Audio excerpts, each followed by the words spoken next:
முதலாவது அதிகாரத்தில் பார்த்தோம் கேள்வி. இரண்டாவது அதிகாரத்திலே சிக்ஷை. அது என்னவென்று பார்க்கலாம். அபகுக்கு 2:1.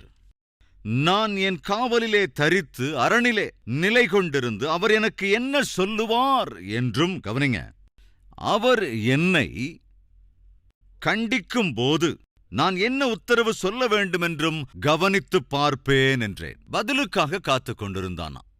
ஜெபித்து விண்ணப்பித்தால் மாத்திரம் போதாது, அவருடைய பதிலுக்காக காத்திருக்க வேண்டும். நம்மள நிறைய பேர் ஜெபம் பண்ணுவாங்க, விண்ணப்பம் பண்ணுவாங்க, ஆண்டவருடைய பதிலுக்காக மாத்திரம் காத்திருக்க மாட்டாங்க. நம்முடைய வாழ்க்கையில் தேவன் தரும் பதிலை அறிந்து கொள்ள வேண்டுமென்றால் பரிசுத்த வேதாகமத்தை ஒழுங்காய் வாசிக்க வேண்டும்.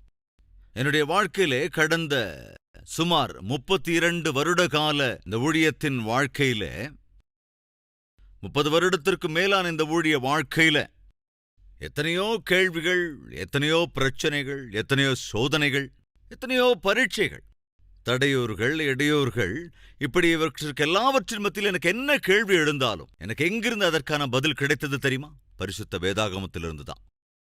எப்பேற்பட்ட சூழ்நிலைக்குள்ளால் இருந்தாலும், என்ன கேள்வி என் இருதயத்தில் எழுந்தாலும் எனக்கு எங்கிருந்து பதில் கிடைக்கும் என்றால் வேதாகமத்திலிருந்து தான். பரிசுத்த வேதாகமம் ஜீவனுள்ள தேவனுடைய இருதயம். நீ அந்த இருதயத்தை பரிசீலிக்கிற போது தேவன் பேசுவதை உன்னால் உணர முடியும். தேவனே பேசுவதை உன்னால் உணர்ந்து கொள்ள முடியும். அதனால ஜாக்கிரதையா கவனிங்க. சில சமயங்கள்ல கஷ்டம், நஷ்டம், பிரச்சனைகளுக்குள்ளாக நீங்கள் கடந்து போகும்போது தேவனுடைய வார்த்தையை வாசிக்க நீங்க ஆரம்பிச்சா, உங்களை அறியாமலேயே அந்த வார்த்தைகள் உங்கள் இருதயத்தில் இருக்கிற பாடுகளை, வேதனைகளை கரைத்து போட்டுவிடும். அறியாமலேயே உன் கண்களிலிருந்து கண்ணீர் பெருகும். யாராவது இருந்தா நம்முடைய பாடுகளை சொல்லும்போது நமக்கு சாதாரணமா கண்ணீர் வரும். அல்லது தனிமையில இருக்கிற போது நம்முடைய வேதனைகளை நாம விழுங்க முடியாம அழுதுடுவோம். ஆனா கவனிங்க, நீங்கள் பரிசுத்த வேதத்தை வாசிக்கிற போது தேவனுடைய வார்த்தை உன் இருதயத்திற்குள்ளே போகிற போது உன்னை அறியாமலேயே ஆறுதலோடு கூடிய கண்ணீர் வரும், ஆனந்தத்தோடு கூடிய கண்ணீர் வரும், ஆவிக்குரிய பிரகாரமான கண்ணீரும் வரும். தேவன் எனக்கு துணையாக இருக்கிறார், தேவன் என்னோடு பேசுகிறார், தேவன் எனக்கு துணையாயிருப்பேன் என்கிறார், தேவன் எனக்கு சமாதானம் அருளுவேன் என்கிறார், தேவன் என்னை அக்கறைக்கு கொண்டு சேர்ப்பேன் என்கிறார், தேவன் என்னை சொஸ்தமாக்குகிறேன் என்கிறார் என்கிற தைரியம் எங்கிருந்துங்க வரும்? இந்த ஆபத்துக்களிலிருந்து, அபாயங்களிலிருந்து, இந்த பயங்கர சூழலிலிருந்து தேவன் என்னை தப்புவிப்பேன் என்று வாக்கு பண்ணுகிறார். பரிசுத்த வேதத்தை நீ வாசிக்கும் போது தேவனே, சாட்சாத் தேவனே உன்னோடு பேசுவார். எனவே பரிசுத்த வேதாகமத்தை தவறாமல் வாசிக்க வேண்டும், கட்டாயம் வாசிக்க வேண்டும். ஜாக்கிரதையாக கவனிக்கும் போது இங்கே நாம் பார்க்கிறோம், இந்த 2ஆம் அதிகாரத்துல ஆபகூக் ஜெபிப்பது மாத்திரமல்லாது என்னுடைய ஜெப விண்ணப்பத்திற்கு தேவன் எப்படி பதில் தருவார் என்று எதிர்பார்த்து காத்திருக்கிறேன் என்கிறார். அதை நாம செய்யணுங்க. ஏதோ ஒரு நாள் ஜெபம் பண்ணிட்டு அடுத்த நாளே பதில் கிடைச்சிரும் அப்படின்னு நினைச்சா அது தவறு. ஆபிரகாமுக்கு தேவன் வாக்கு பண்ணினார், ஆனால் பண்ணின வாக்கை 25 ஆண்டுகள் கழித்து நிறைவேற்றினார். தாவீதுக்கு வாக்கு பண்ணினது மாத்திரமல்ல, ராஜாவாக அபிஷேகமும் செய்து விட்டார். ஆனால் 13 ஆண்டுகள் அவன் காத்திருக்க வேண்டியிருந்தது. யோசேப்புக்கு அவனுடைய 17 வயது சமயத்திலே கனவை கொடுத்தார். சூரிய சந்திர நட்சத்திரங்கள் எல்லாம் தனக்கு முன்பாக பணிவதைப் போல கனவு கண்டான். ஆனால் அந்த கனவின் அர்த்தம் நிறைவேறுவதற்கு யோசேப்பு 13 ஆண்டுகள் காத்திருக்க வேண்டியிருந்தது.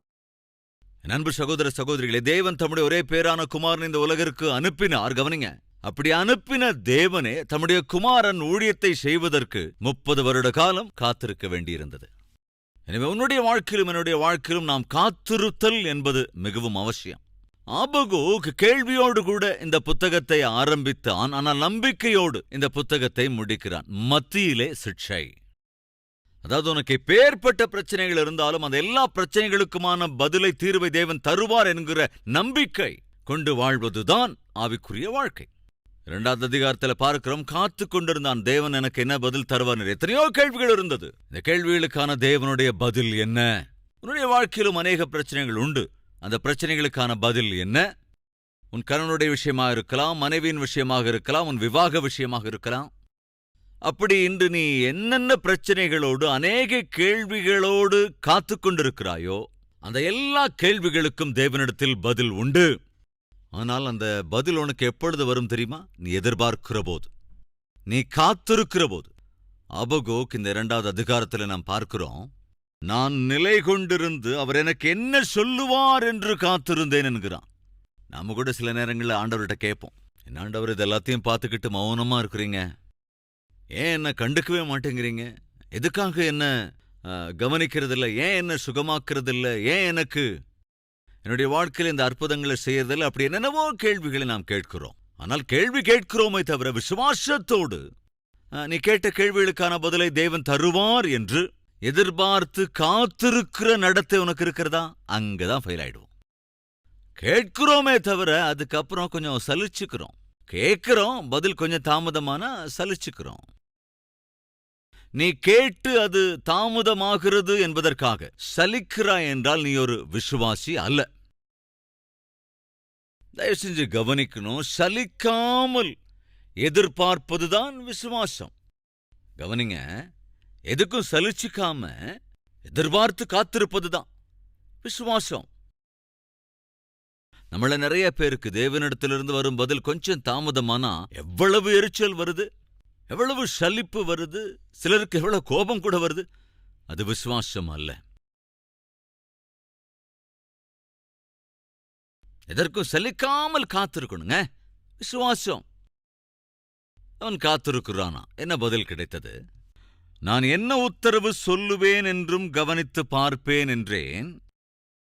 அப்பொழுது கர்த்தர் எனக்கு பிரதியுத்தரமாக, கவனிங்க, கர்த்தர் பதில் தருகிறாரா, நீ தரிசனத்தை எழுதி அதை கடந்தோடுகிறவன் வாசிக்கும்படி பலகைகளிலே தீர்க்கமாக வரை குறித்த காலத்துக்கு நிறைய கேள்வி கேட்டிருக்கிற ஆபகூக், என்னோடு கூட விவாதிக்கிறாய் அல்லவா, பதில் தருகிறேன். கவனி, முடிவிலே, நல்லா கவனிங்க, முடிவிலே அது விளங்கும். எப்போ? குறித்த காலத்தின் முடிவிலே அது விளங்கும். அன்பு சகோதரனே, சகோதரியை கவனிக்கிறீங்களா? உன்னுடைய கேள்விக்கான பதிலை தேவன் எப்பொழுது தருவார்? உன் ஜெப விண்ணப்பத்திற்கான பதிலை தேவன் எப்பொழுது தருவார்? இந்த கேள்வி, இந்த பிரச்சனை உனக்குள்ள இருக்கிறது. அப்ப தேவன் சொல்றார், அதற்கான ஒரு நேரத்தை வைத்திருக்கிறேன். நீ கேட்கிற எல்லாவற்றுக்கும், உன்னுடைய எல்லா விண்ணப்பத்துக்கும் என்னுடைய சித்தத்தின் அடிப்படையிலே நான் பதிலை தரவிருக்கின்றேன். ஆனால் குறிப்பிட்ட காலத்தில் அதை தருவேன். எவ்வளவு அழுதாலும், எவ்வளவு அவசரப்பட்டாலும், ஒருவேளை தேவன் உனக்கு டிசம்பர் 20 உனக்கு பதில் தர வேண்டும் என்று முடிவெடுத்து விட்டால் டிசம்பர் 19 கூட பதில் வராது. டிசம்பர் 19 நைட் 11:30 மணிக்கு கூட பதில் வராது. டிசம்பர் 20 டிசம்பர் 20 மார்னிங் 11 o'clock உனக்கு அந்த பதிலை தர வேண்டும் என்று தேவன் முடிவெடுத்திருந்தால் டிசம்பர் 20th மார்னிங் 10:58 கூட பதில் வராது. 10:59 கூட பதில் வராது. 11 o'clock என்று தேவன் பிக்ஸ் பண்ணி இருப்பார் என்றால் 11 o'clock தான். அதாவது கடிகாரத்தின் சிறிய முள் 11 மீதும் பெரிய முள் 12 மீதும் வர வரைக்கும் நீ காத்துத்தான் இருக்கணும்.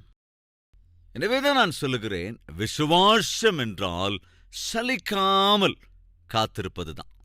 என் தேவன் கட்டாயம் எனக்கு பதில் தருவார் என்ற நம்பிக்கையோடு கூட தொடர வேண்டும்.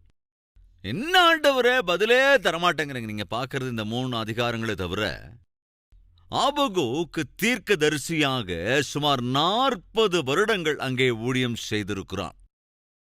அவன் அவ்வளவு காலம் அங்கே தீர்க்க தரிசனம் ஊழியம் செய்தவனாக இருந்த ஆபகூக் தன்னுடைய ஊழிய காலம் எல்லாவற்றையுமே 3 அதிகாரத்திலே எழுதிவிட்டான். எனவே தயவு செய்து கவனிக்கணும், எத்தனையோ கேள்விகள் ஆபகூக்கு இருந்தாலும் அவைகள் எல்லாவற்றுக்கும், எல்லா கேள்விகளுக்குமான பதிலை தேவன் ஒரு வசனத்திலே அற்புதமாய் தருகிறார். அதாவது குறித்த காலத்தில் பதில் வரும். நீ எவைகளையெல்லாம் கேட்கிறாயோ, எவைகளையெல்லாம் விரும்புகிறாயோ அவைகள் வரும். எப்போ ஆண்டவர்? அதுக்கு ஒரு டைம் ஃபிக்ஸ் பண்ணியிருக்கேன். அப்போ என்ன செய்யணும், என்ன செய்யறதுன்னு கூட சொல்றார் பாருங்க. குறித்த காலத்துக்கு தரிசனம் என்னும் வைக்கப்பட்டிருக்கிறது, முடிவிலே அது விளங்கும். நான் எவைகளையெல்லாம் செய்ய வேண்டும் என்று முடிவெடுத்திருக்கிறேனோ அது கட்டாயம் நடந்தே தீருமேற்ற காலத்தில். ஆனால் கட்டாயம் அது நிறைவேறும். நான் எவைகளெல்லாம் உன்னுடைய வாழ்க்கையில் அல்லது உன்னுடைய கேள்விகளுக்கான பதிலை நான் தர வேண்டும் என்று முடிவெடுத்திருக்கிறேனோ அது கட்டாயம் நடக்கும். அது தாமதித்தாலும் அதற்கு காத்திரு. தாமதம் என்பது உன்னுடைய பார்வையில் தான், தேவனுடைய பார்வையில் இல்ல. நீ எவைகளை என்னிடத்திலே கேட்டாயோ, எவற்றிற்காக நீ ஜெபித்து விண்ணப்பம் பண்ணினாயோ அவைகள் நடக்கும். அது கட்டாயம் முடிவிலே விளங்கியே தீரும். எப்பொழுது எப்பொழுது எப்பொழுது எப்பொழுது என்ற பதில் கூட உனக்காக காத்திருக்கிறது. எனவே அது கட்டாயம் நிறைவேறியே தீரும்.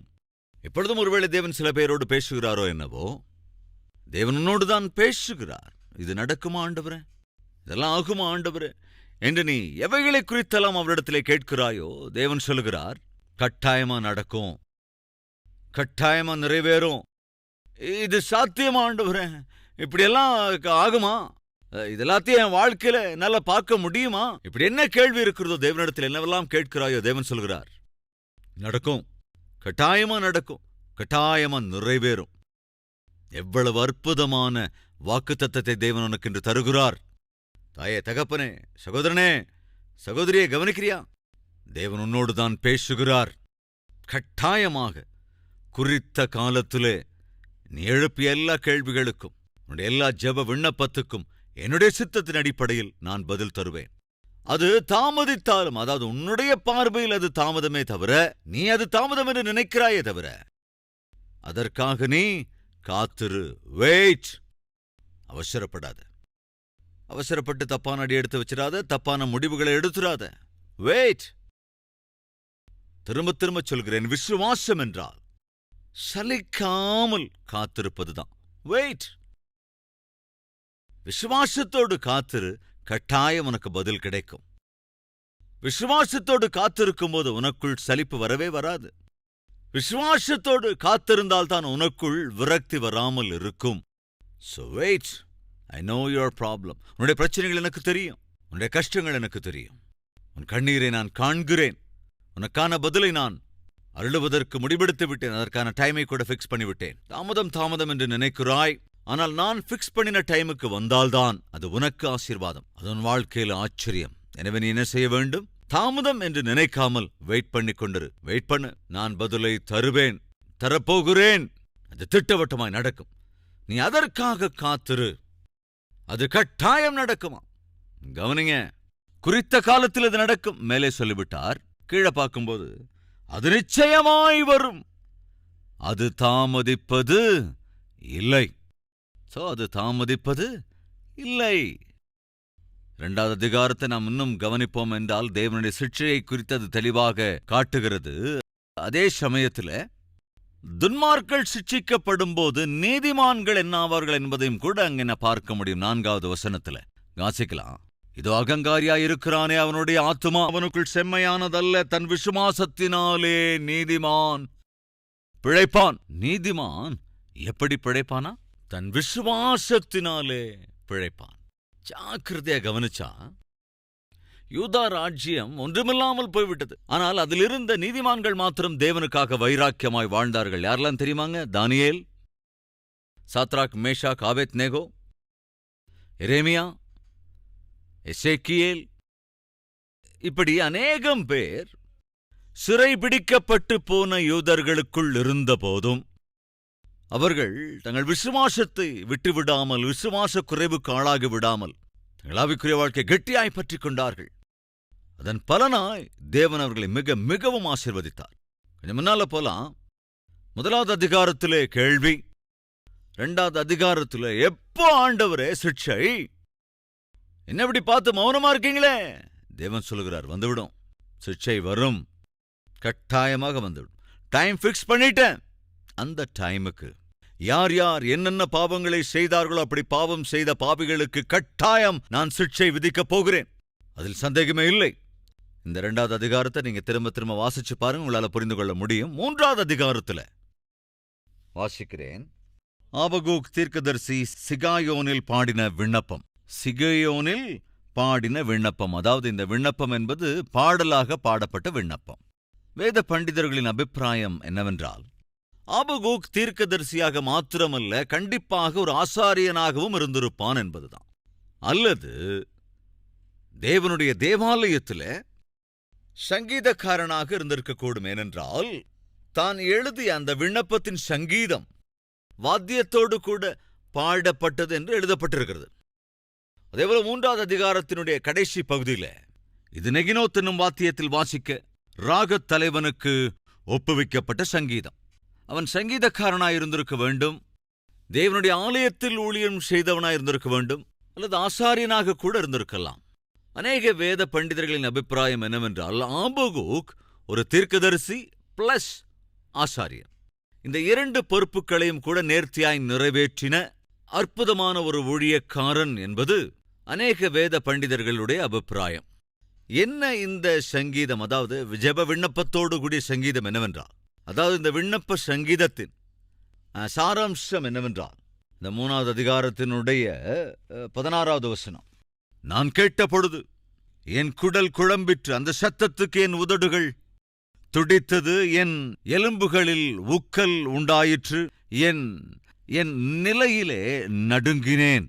ஆனாலும் எங்களோட எதிர்க்கும் ஜனங்கள் வரும்போது இக்கட்டு நாளிலே நான் இளைப்பாறுதல் அடைவேன். அத்திமரம் துளிர்விடாமற் போனாலும், திராட்சைச் செடிகளில் பழமுண்டாகாமற் போனாலும், ஒலிவமரத்தின் பலனற்றுப் போனாலும், வயல்கள் தானியத்தை விளைவியாமற் போனாலும், கிடையில் ஆட்டும் மந்தைகள் முதலற்றுப் போனாலும், தொடுவத்திலே மாடுகள் இல்லாமற் போனாலும், நான் கர்த்தருக்குள் மகிழ்ச்சியாயிருப்பேன், என் ரட்சிப்பின் தேவனுக்குள் களி கூறுவேன்.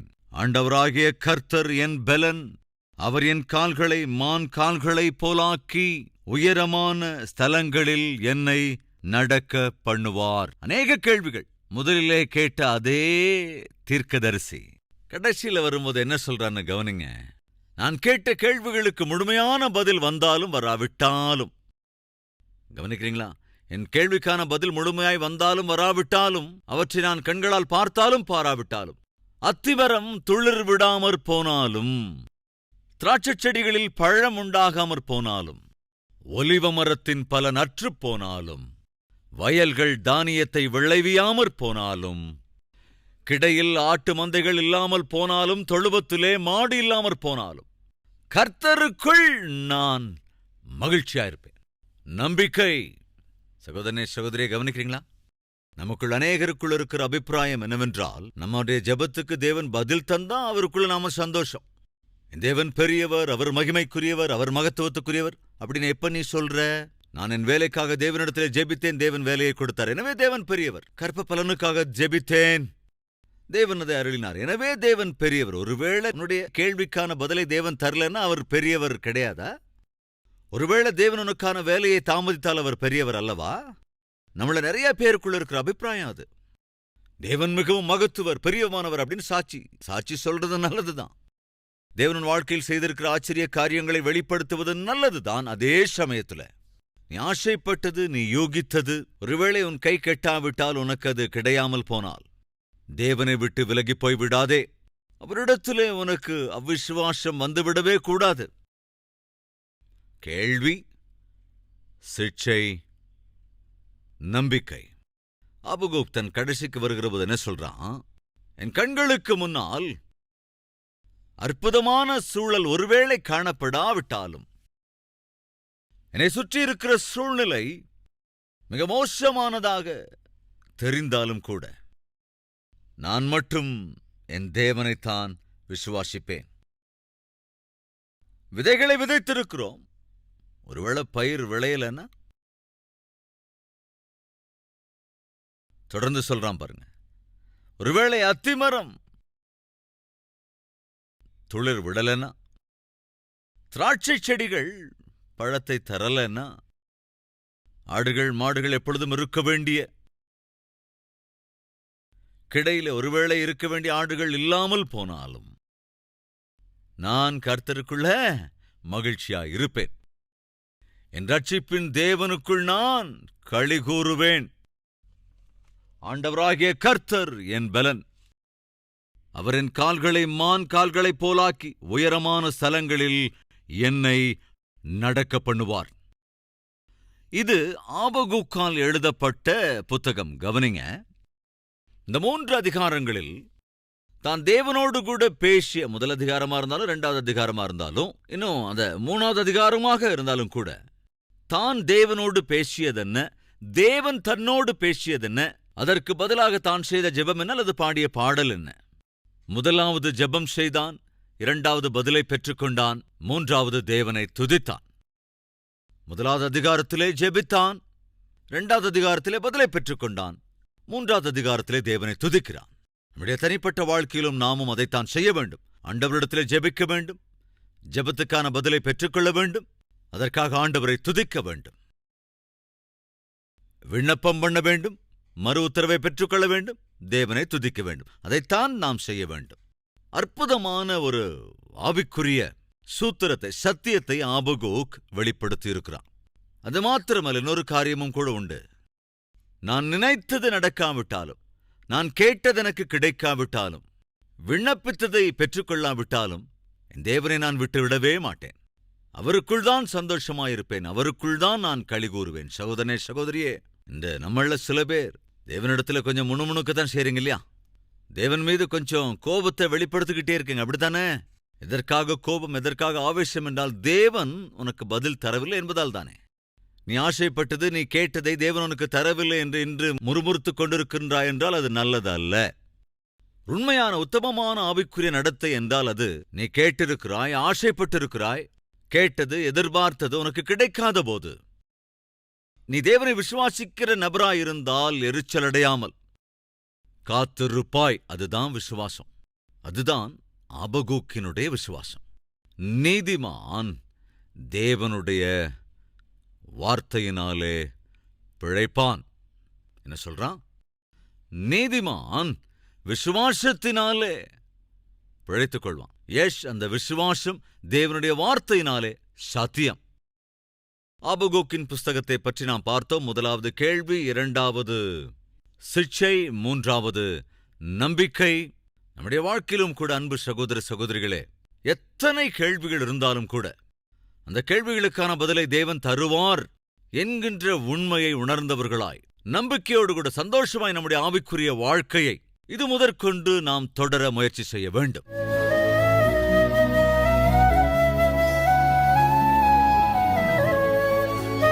பிதாவே, ஆபகூக்கின் புத்தகத்திலிருந்து சிக்ஷையும் கேள்வியும் அதே போல நம்பிக்கையும் ஆகிய இந்த 3 விஷயங்களை ஆண்டவரே எங்களுக்கு கற்றுக் கொடுத்திருக்கிறீர். நீர் சிக்ஷிப்பீர், அதே சமயத்துல அப்பா நாங்கள் எங்களை உம்முடைய கரங்களிலே அர்ப்பணித்து விடுவோம் என்றால் நம்பிக்கையையும் நல்ல நாட்களையும் நாங்கள் காண்போம். அல்லது சிக்ஷிக்கப்படாமல் இருப்பதற்கான மார்க்கத்தை நீர் காண்பிக்கும் போது மனம் திரும்பி எங்களை உம்மிடத்திலே அர்ப்பணிப்போம் என்று சொன்னால் வேதம் சொல்லுகிறதைப் போல நாங்கள் இரக்கத்தை பெறுவோம், காப்பாற்றப்படுவோம் என்கின்ற உண்மையை உணர்ந்து கவனித்து தங்கள் கரங்களை உமக்கு உயர்த்தி காண்பிக்கிற ஒவ்வொருவரையும் ஆசீர்வதிக்க வேண்டும் என்று இயேசு கிறிஸ்துவின் நாமத்தில் வேண்டிக் கொள்கிறோம் பிதாவே. ஆமென்.